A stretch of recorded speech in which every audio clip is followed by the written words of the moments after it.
The transit hub on the far rim of the Tharsis cluster hummed with the constant drone of 1,000 alien conversations. Beings of every shape and color swarmed through the terminal, their voices blending in a symphony of clicks, trills, and guttural rumbles. For Zith, a veteran surveyor of the Triskelion Star Collective, the transit hub was a familiar, if always chaotic, waypoint in his journeys to the uncharted edges of the galaxy. Today, however, his mission was simple. Find a quiet corner and enjoy a ration of fermented Krelip juice before boarding the long-haul transport to his home quadrant. He snagged a booth tucked away from the main thoroughfare and was just beginning to savor the pungent fumes of his drink when a shrill voice broke through his reverie. Zeth! Is that you, you old thorax? A lanky, insectoid creature scuttled up to his booth, its four primary legs clicking nervously on the polished metal floor. Zith recognized the being as Quirks, a notoriously excitable Varaxian trader.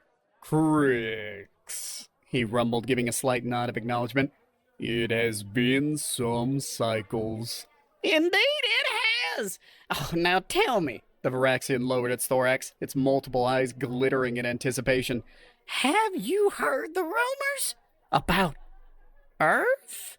Zith blinked his primary eye cluster and rotated his eye stalks to get a better fix on Quirks. He traveled far and wide, charting desolate star systems and documenting curious life forms, but tales of Earth were uncommon, even in this bustling hub. Earth? Oh, you mean that unremarkable blue-green orb in a backwater system. What about it? Unremarkable? My dear Zith, that's where the true wonder lies. Quirks leaned in conspiratorially, nearly knocking over Zith's carefully balanced Krelip juice.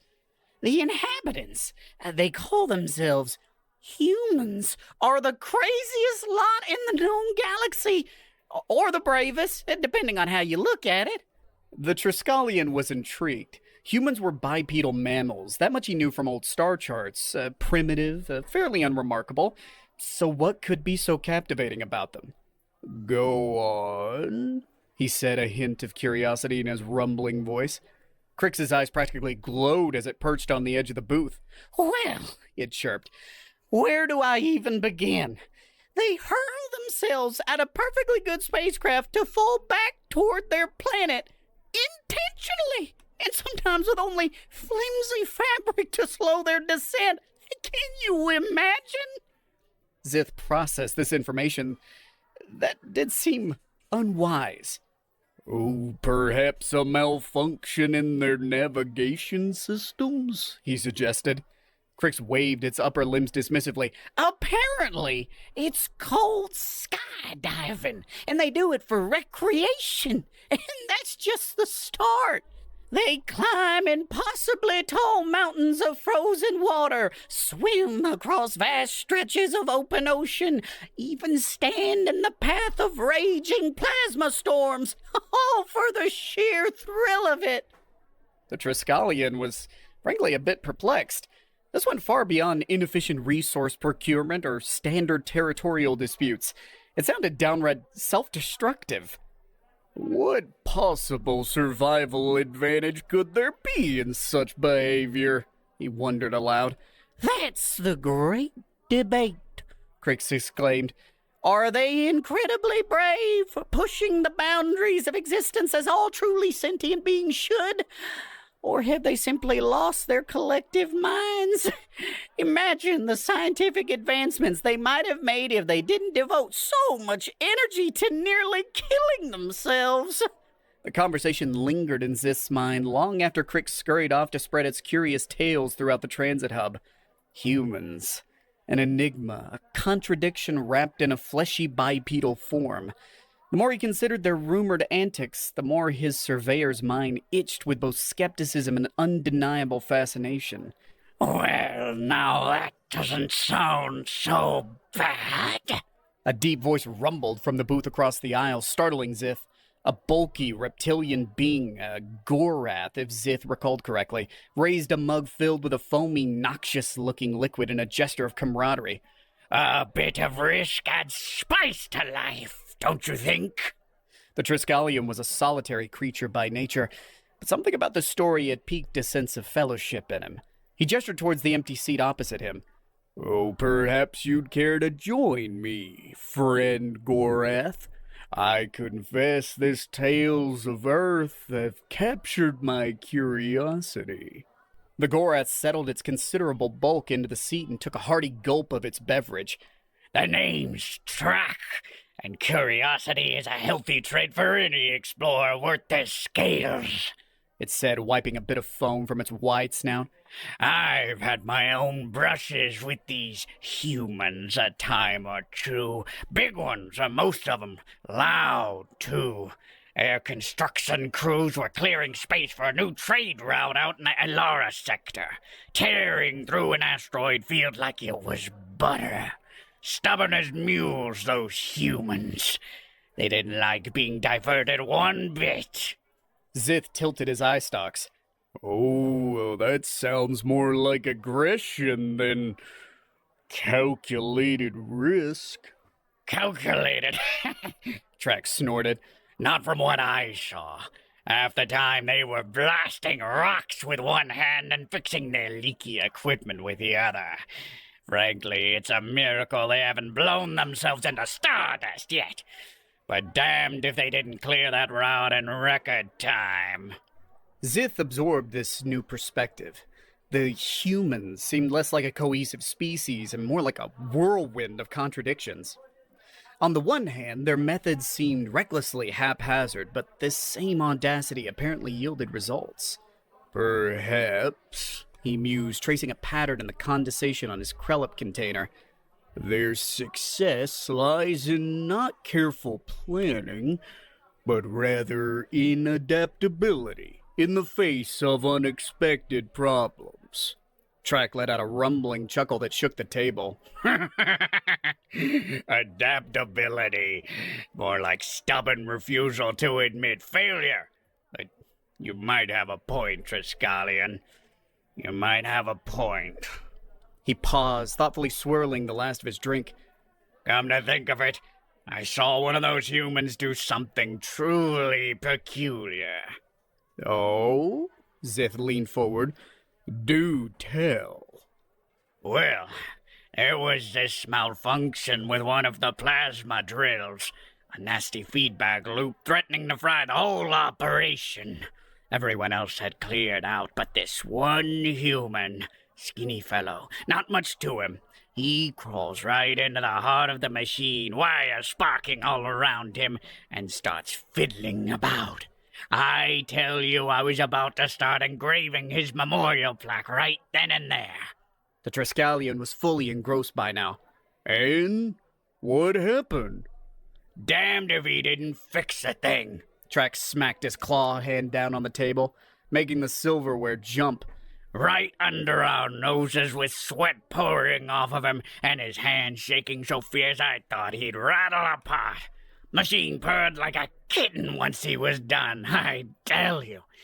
If it weren't for their insane love of danger, the humans would be an unstoppable force in this galaxy. Zith's communicator buzzed, signaling the imminent departure of his transport. He sighed. Duty called, and yet this conversation had sparked something within him, a scientific itch that transcended mere surveyor's protocols.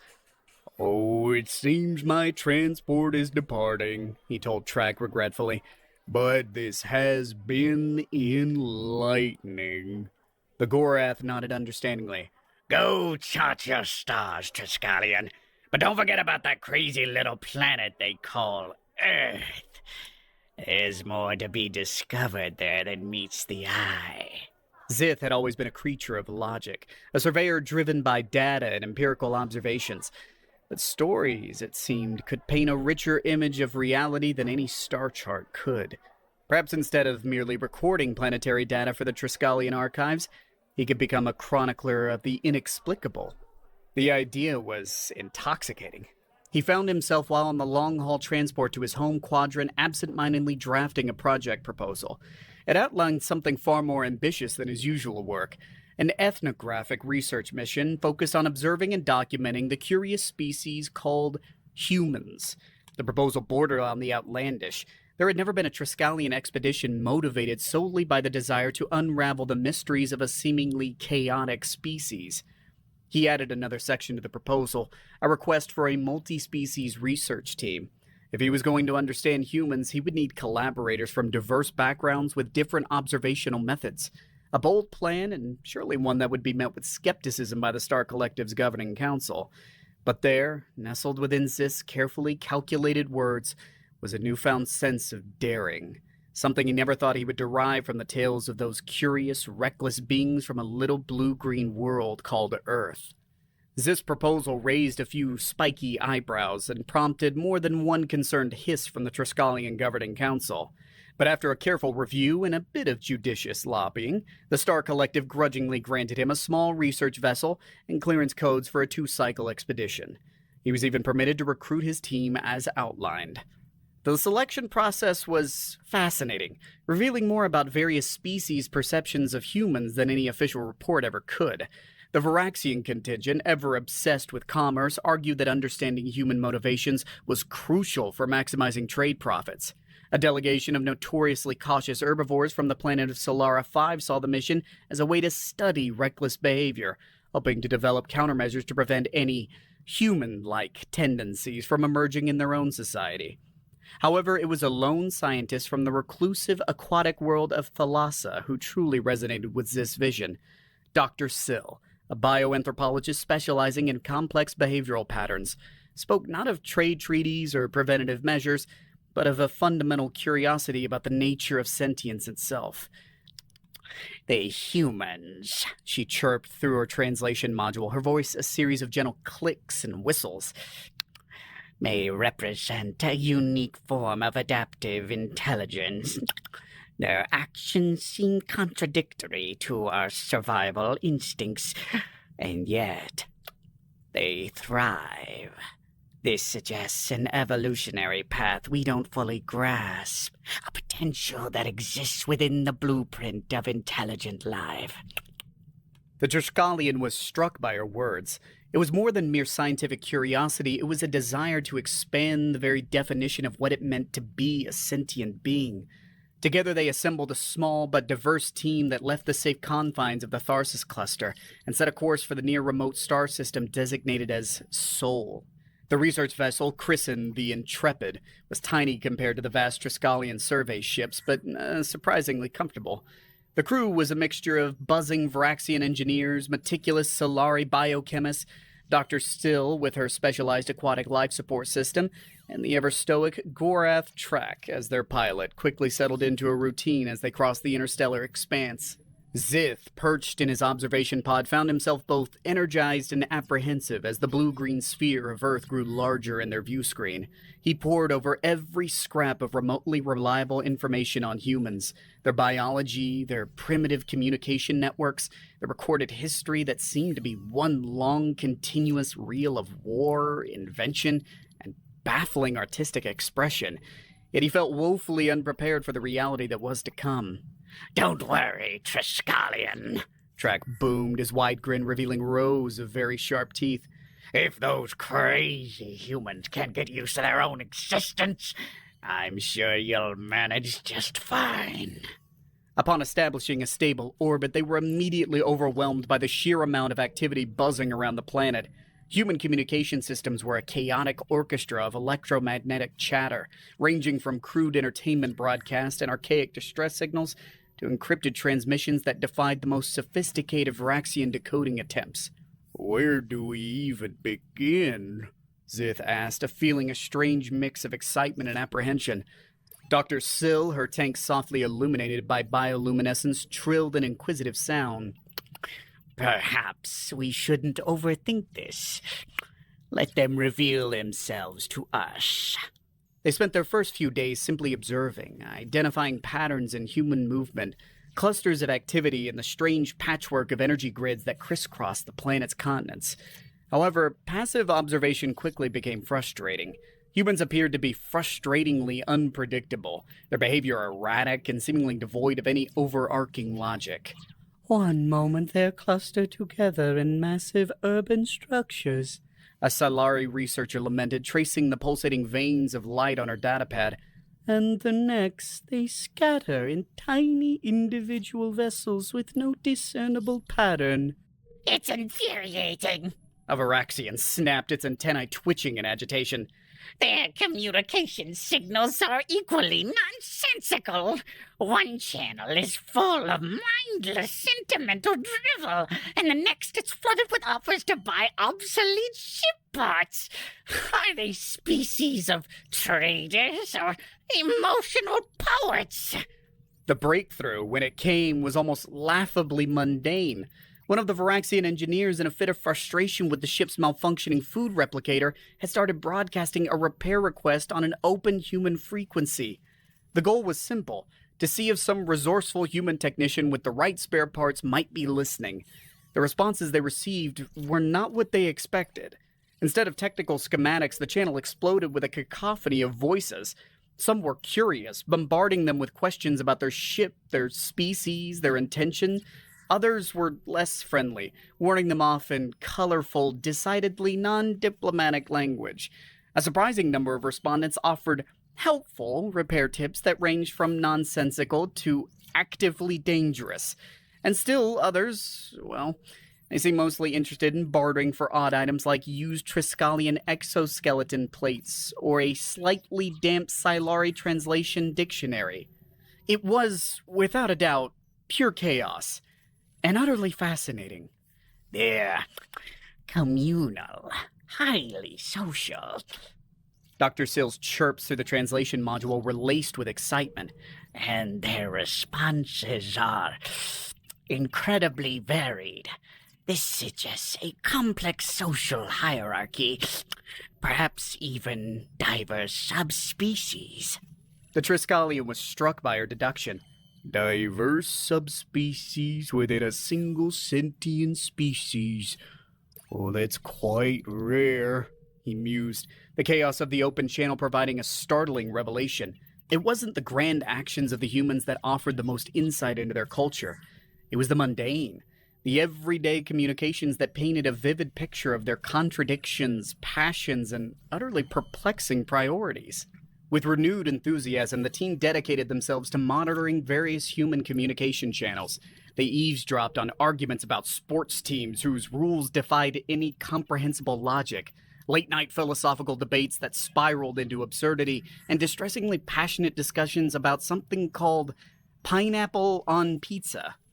This, a Silari researcher exclaimed, his voice echoing with a hint of desperation, is absolute madness.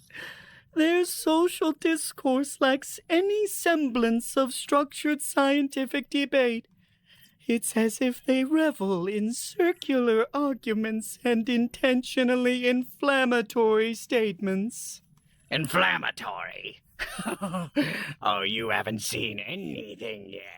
Track chuckled, his booming voice resonating throughout the ship's corridors. He steered them to monitor what the humans termed social media feeds, a baffling digital tapestry of self-propagating images, boastful proclamations, and what appeared to be meticulously staged scenes of domestic life. The Varaxian contingent became obsessed with something called memes. Cryptic images paired with nonsensical phrases that somehow achieved explosive distribution across the human communication network. Varaxian linguists and behavioral analysts spent countless hours trying to decode the humor, only to find themselves more confused than ever. Through it all, Zith and Dr. Sill observed their understanding of humans slowly beginning to coalesce. Unlike many other species who followed rigid social protocols and highly structured patterns of behavior, humans seemed to thrive on individuality, self-expression, and yes, at times, a healthy dose of self-promotion. They were fiercely tribal, loyal to their chosen groups, whether those were sports teams, political factions, or fans of a specific type of music that made the Silari scientists want to seal their auditory receptors. They seem... Dr. Sill paused, searching for the right word in the universal translator. Competitive. At every level of interaction, even within their own kind. But it's just not competition for survival. It's the act itself. That challenge that drives them. This internal competition sparked ceaseless innovation. On one thread, humans bragged about the jury-rigged household inventions, while on another there was a fierce debate about the merits of various theoretical faster-than-light travel methods. It was maddening, fascinating, and undeniable evidence of a species driven by an insatiable thirst to do, to create, and to surpass not only their limitations but each other's as well. Despite the myriad insights gained, Zith couldn't shake a growing sense of unease.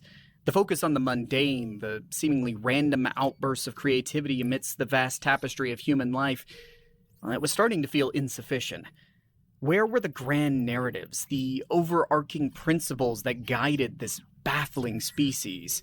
We're missing something, He confessed to Dr. Sill one cycle as they shared a synthetic nutrient paste that vaguely resembled Triskelion moss fungus. Our observations, they're surface level. We see what they choose to show us, not who they truly are. The Thalassian scientist trilled in agreement. It's like observing a school of phosphorescent fish from above the waves. We see the flashes of light, the patterns they create, but we don't truly understand what drives their movement or how they interact beneath the surface. That sparked an idea in Zith.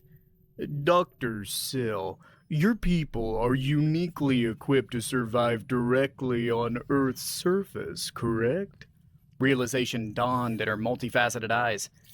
We could establish a concealed observation post, blend in, live amongst the humans. The idea was simultaneously radical and so simple it bordered on genius. The preparations were meticulous.